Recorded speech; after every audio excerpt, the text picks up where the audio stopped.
So, welcome to the session, and we are studying the book Beyond the Mind. We are almost at the end of the book, page 47. Page 47. Yeah. Second sutra from the top. When a person practices advanced meditation, he may experience psychological Kundalini syndrome. This may cause serious relationship problems. So, he may experience, he, she, when Master says he in this context, he means a person. So, it can be a male or a female.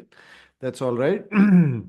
So, when we do advanced meditations, there is a possibility of experiencing Kundalini syndrome. What is Kundalini syndrome? When Kundalini energy, which is usually lying dormant at the base of the spine, somewhere between the sex chakra and the basic chakra and so on, that rises as we do our spiritual practices. The secret is that divine energy flows down and that awakens the Kundalini, and then the Kundalini rises. And that is what then causes our accelerated growth. So, if there is not sufficient purification, then this kundalini can create a variety of problems: physical problems, emotional, mental, sexual problems, because sex energy may become too much or uncontrollable. Then karmic problems, mystical and extrasensory problems, and so on. So in the Arhatic, in our school, in the school of Master Choa, we are taught the advanced meditations as a part of Arhatic yoga. So there in the Arhatic Yoga manual, there is a separate section. It's like a chapter where Master has explained the Kundalini syndrome, and he has given what are the symptoms, how to recognize it, and then what to do in case you have that, because it's a very unpleasant feeling. I've suffered Kundalini syndrome a couple of times. I can tell you it is very painful. It's not something you want in your life. So if you are on the Arhatic path, or if you will come on the Arhatic path, please pay attention to it. So it is important to be careful. It is important to follow the precautions. And Master Choa in that respect is very methodical. When you learn Arhatic yoga, you get that manual, you are taught about the Kundalini syndrome, and you need to be careful. And the most important thing here is purification. If you are regular in your practice, the most important thing is purification. Also, tithing and service, because the Kundalini syndrome can also have a karmic factor or a karmic aspect. तो tithing service इसलिए master ने बहुत important बताया. It is mandatory. It is not optional. Yeah. And for example, even if you're not doing Arhatic, you're doing twin heart meditation. You've done the basic course or the basic advanced psycho course, and you haven't done Arhatic yoga, but you're doing twin hearts regularly. Well, even then, let's say the exercises before and after the meditation, very, very, very important. The rooting, the grounding, the blessing after the meditation, all these are very, very important steps, not to be missed out. They are not optional, because they can cause missing out on them can cause problems. All right, next sutra. As your sensitivity increases, you must practice patience and forgiveness. Due to your sensitivity, when you know others are insecure or have negative thoughts, accept them for what they are and stay away from them. So this is very, very practical guidance. You see, as we do these practices, the spiritual practices, our sensitivity increases. Largely, it is related to the heart chakra, but many other chakras also.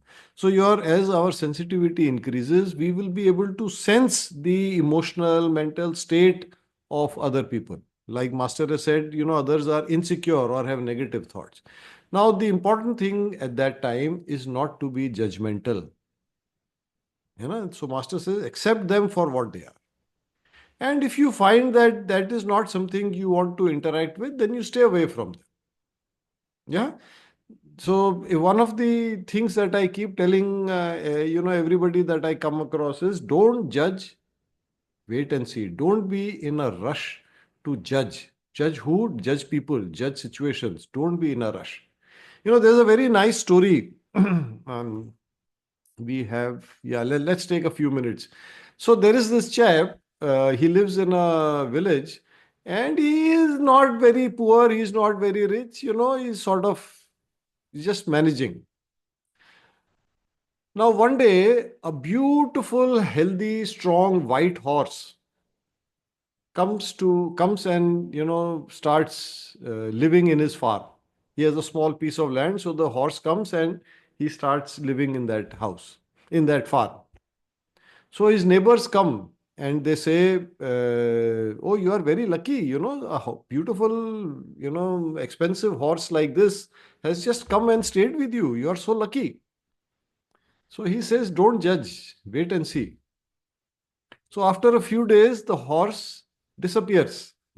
He had come by himself. He goes away by himself.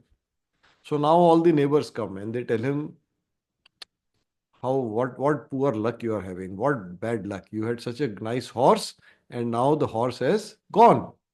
So he says, well, don't judge, wait and see. So then the horse comes back a few days later with two more horses, similar, beautiful and strong and healthy horses. So now again the neighbors come, they say, oh, you are so lucky, not one, now you have three horses. So he says, don't judge, wait and see. Anyway, so then he has a young boy, and that boy tries to ride the horses. And in the process of learning to ride the horses, he falls and he breaks his leg, the boy. So again, the neighbors come, they say, how unlucky, you are so unlucky. A young boy in his youth, his leg is broken. Now, how will he live his life? So again, he says, don't judge, wait and see. So, in a little while, their kingdom, that area he lived in, that king has a war with the neighboring king. So, all the young men are now told, join the army and go and fight in the war. But because his son has a broken leg, he is excused. So, now again, all the neighbors come and they will say, you are so lucky. Your son's broken leg is a blessing in disguise. Our children, our sons, they will go to war. God knows whether they will come back or not. But your son is safe. So what does he say again? He says, don't judge, wait and see. Anyway, the point is that we should never be in a hurry to judge people, to judge situations. What seems like a bad situation for us right now, tomorrow may seem like a blessing, and vice versa. So, never just accept whatever there is. Yeah. All right.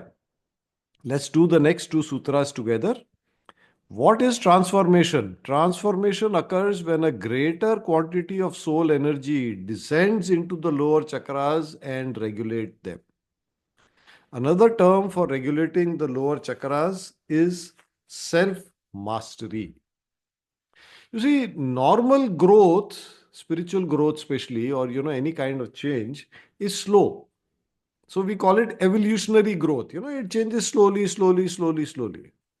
But when we talk about transformation, that is rapid change, rapid growth. Transformation. What was like this has now become like this. Something like that. I hope you like they say the ugly duckling has become a swan. So that's a transformation. So this transformation, we are talking about a drastic, abrupt change, and it goes deep down. It is not just cosmetic. For example, you in your house, you may keep making small changes. Okay, let's change this, let's change this, let's change this fitting, let's change this fan, let's change this. Or you go for wholesale, like, redoing the house. So something like that. That is transformative. The small, small, small changes, that is more evolutionary. So for transformation, what Master is telling us is that transformation will happen when a large quantity of divine energy will come down. Now, when that happens, there is a substantial change in the quality and quantity of divine energy in the aura. Correct? And that is what causes the rapid change or growth. And this will happen at physical, it you will see changes at the physical, emotional, mental, spiritual levels everywhere. Your aura cleansing will happen, because when this divine energy comes down, it flushes out all the old and not so healthy energy. You see, the principle that applies is that like energies attract, unlike energies repel. Now, this divine energy that is coming down and the old, let's say the old energy, they are alike. They are not alike. They are, sorry, they are unlike. So, the unlike energy means this is coming down, it flushes out the old, not so good energy. Now, as your aura changes, you change at all levels. Yeah. Let's turn the page, page 48. Transformation requires internal awareness. Without awareness, one cannot control oneself. One cannot achieve self mastery and transformation.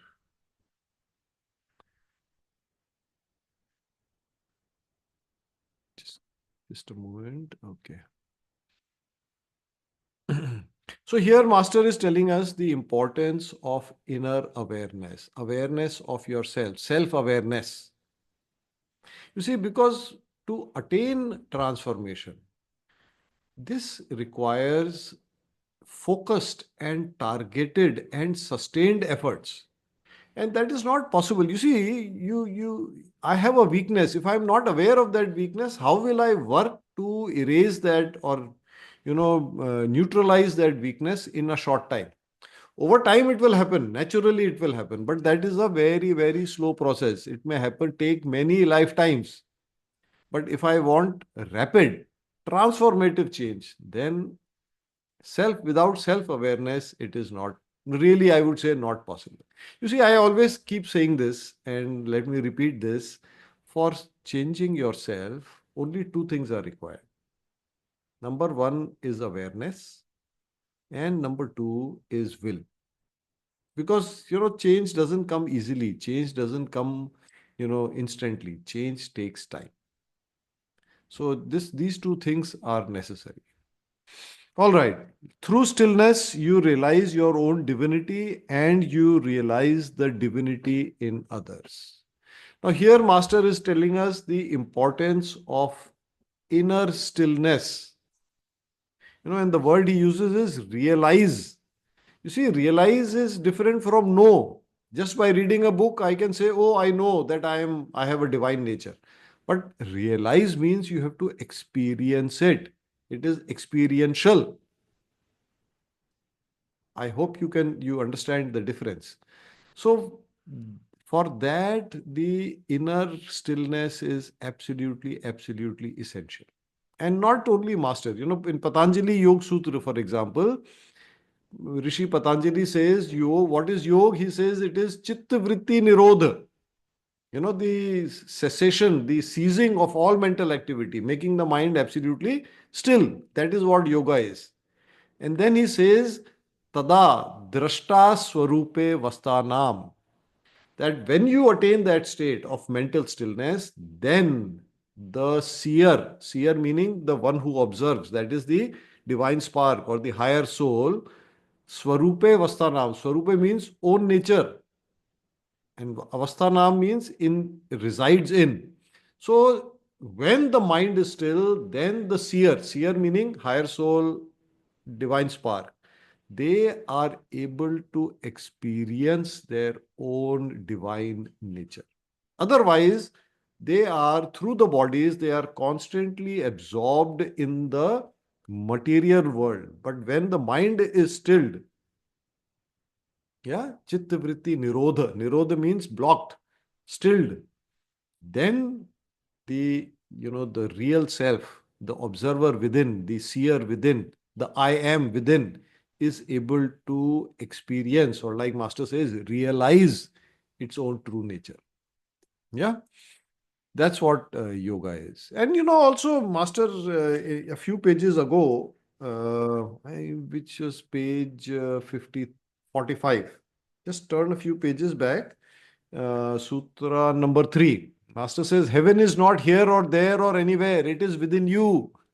So there also Master is telling us that, you see, this the experience of heaven is within us. And how? By attaining inner stillness. Okay, let's read the next three sutras together. What is the purpose of achieving stillness? So that the inner activities will become more developed.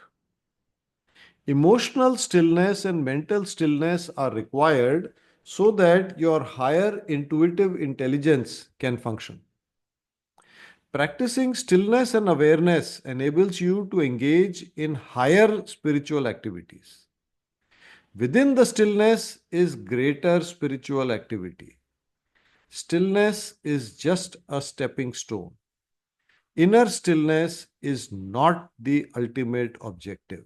It is just a stepping stone. Now, this, number one, this is very, very important knowledge that Master is giving us. Secondly, this is actually secret knowledge, secret information of the highest level that is being shared with us. You see, because normally, even Rishi Patanjali says, he says yoga ends when Chitta Vritti Nirodha is achieved. But here, Master is saying that is not the end. The stillness, the experience of inner divinity, that is not the end. That is only a stepping stone. You understand stepping stone? You attain that state to get to where your real destination is. You see, what happens now? Now our consciousness, the I am within us, is able to go beyond the material or the physical reality, the emotional, mental planes into, and it is able to now function at higher planes. So this is what Master has actually, the first time I remember reading this was in Master's autobiography, The Origin of Modern Pranic Healing and Arhatic Yoga. There Master says the purpose is to be, the real purpose of spiritual practices is to be of service to the world, the service to mankind. And when our consciousness is functioning at higher levels, we are able to be of greater service. How? You see, you are now becoming, or we are now becoming more powerful instruments who are functioning at much higher levels. And through us, the what we call the great white brotherhood or the higher beings, the one who manage the world at high planes, they are able to work through us. We become instruments for them to provide their energies to the world. You're aware of the Vesak. So the Vesak is a time where Lord Buddha will descend, and all these the great white brotherhood, they will led by the world teacher, they will assemble, and they will, the downpour of energy of blessings from Lord Buddha will happen to them, and they will pass it on level by level to the entire world. So we are at a higher level, we are able to participate in that to a much more meaningful level. Yes, isn't it inspiring? All right, let's go on. Okay, the next two sutras. Sometimes the mind is like a wild horse. It doesn't know how to behave. If emotions and passions are not controlled, how can you have stillness? So we've been talking about it, the role, the relevance, the importance of stillness of the mind. The taming, the control of the mind. And that is really the yogic path, or at least the first goal, the first target in the yogic path. And for that, Arhatic Yoga is an excellent, excellent school. And I can tell you from my personal experience that I have really observed, realized, I have experienced this, that, now stillness of the mind to a large extent is within my control. Or I would say overall, to an extent. Maybe before coming to Arhatic Yoga, my control over the mind was 10%. Now it has definitely increased. I don't know whether a number would be relevant, but maybe 50%, 60%, 70%, something like that. I have greater control. I have more awareness of the mind, and I'm able to So if it is racing, I'm able to stop it. If I don't want to think about something, I'm able to not think about that. Something like that. So this way I can tell you Arhatic Yoga is a super fast and super effective, super efficient way of attaining this inner stillness. Because you have to control the emotional body. You see, largely the problem is in the emotional body. So and for that, you cannot control your emotions consciously. It happens when you do purification. And that is the beauty of Master Choa's system.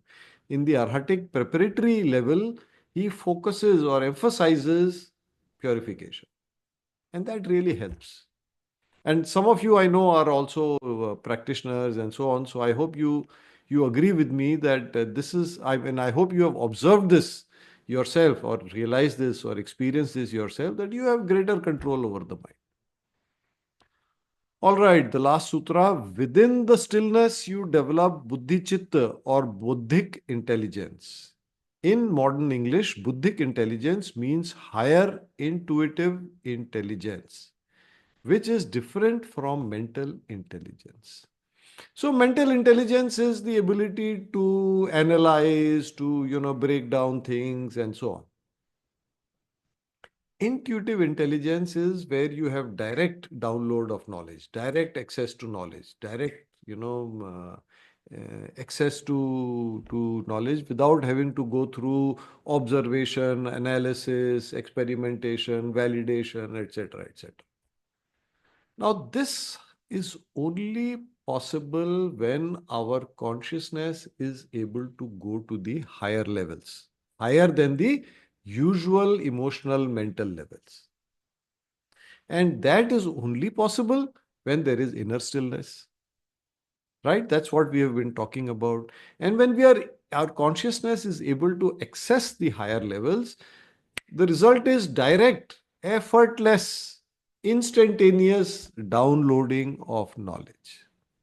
And the first time I saw this, I remember it was quite an amazing experience. There was a spiritual Guruji, and so, we were invited, ki bhai, come and meet him. So, a lot of us people from different backgrounds, we went and met him.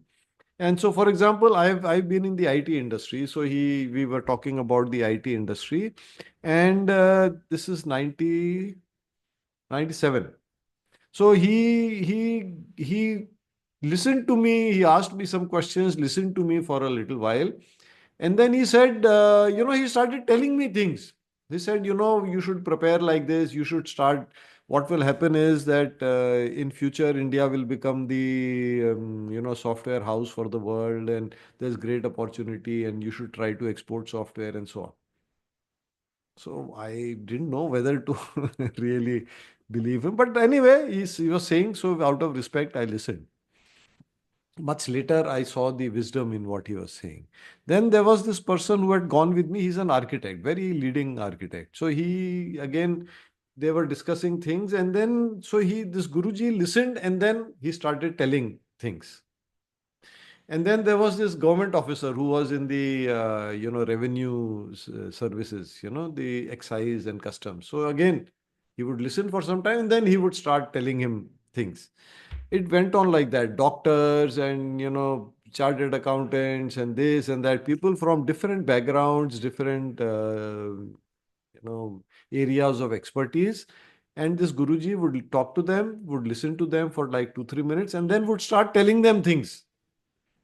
So that was quite amazing. It is much later in 2004 when I got into pranic healing, actually 2005 when I got into Arhatic Yoga, that I understood the concept of intuitive intelligence. And then I understood that Guruji was actually practicing, or what enabled him to talk, wisely about so many different subjects.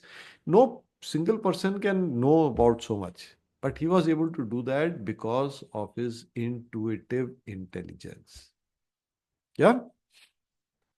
All right. Shall we turn the page? And what does Master say? Did I say something? Yes, Master, you've told us a lot of things. Thank you so much, Master, for all this wisdom, for all this knowledge. So, congratulations. We have successfully completed this book. And thank you so much for being with me on this journey. I hope you found the journey useful, helpful. I would suggest that you keep going over the book again and again. These sessions are recorded. If you think that they may help you in the future, you are welcome. If you want to share these with others, please feel free.